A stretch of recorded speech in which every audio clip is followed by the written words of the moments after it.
সম্প্রতি জম্মু কাশ্মীরের পেহেলগাঁওয়ে ২৬ জন পর্যটকের গণহত্যার প্রতিবাদে বিজেপির পক্ষ থেকে ধিক্কার কর্মসূচি এবং শহীদের প্রতি শ্রদ্ধা জ্ঞাপন করা হয় বৃহস্পতিবার সন্ধ্যায়। বিজেপির হবিবপুর বিধানসভা মণ্ডল ২ এর উদ্যোগে কাশ্মীরের পেহেলগাঁও পর্যটকের গণহত্যা ও পশ্চিমবঙ্গের সাম্প্রতিক পরিস্থিতি নিয়ে ধিক্কার কর্মসূচি পালন করা হয় পাকুয়াহাট আম্বেদকর মোড়ে। এদিন সন্ধ্যায় বি.আর. আম্বেদকরের মূর্তির পাদদেশে মোমবাতি জ্বালিয়ে শহীদদের শ্রদ্ধা নিবেদন করা হয়। এদিনের ওই কর্মসূচিতে উপস্থিত ছিলেন উত্তর মালদা বিজেপির সভাপতি প্রতাপ সিংহ ও মণ্ডল সভাপতি সহ বিজেপির অন্যান্য কর্মীরা।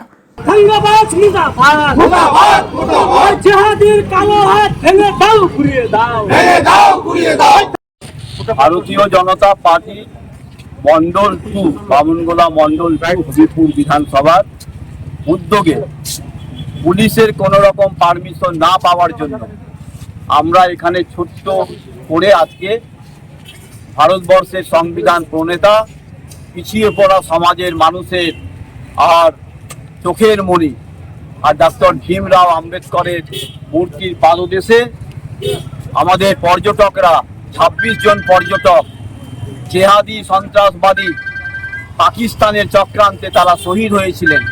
সেই শহীদদের উদ্দেশ্যে শ্রদ্ধা নিবেদনের জন্য এখানে আমরা সমবেত হয়েছিলাম।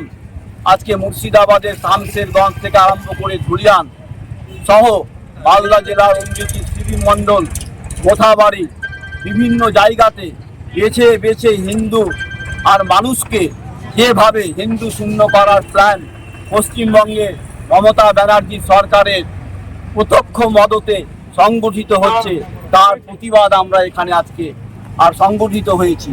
ধিক্কার জানাচ্ছি আমরা পশ্চিমবঙ্গের মমতা ব্যানার্জি তৃণমূল সরকার এবং একাংশ পুলিশের মদতে যেভাবে জেহাদিরা মুক্তাঞ্চল তৈরি করেছে এবং মালদা জেলাকে আরেকবার বাংলাদেশ তৈরি করার চক্রান্তে লিপ্ত হয়েছে।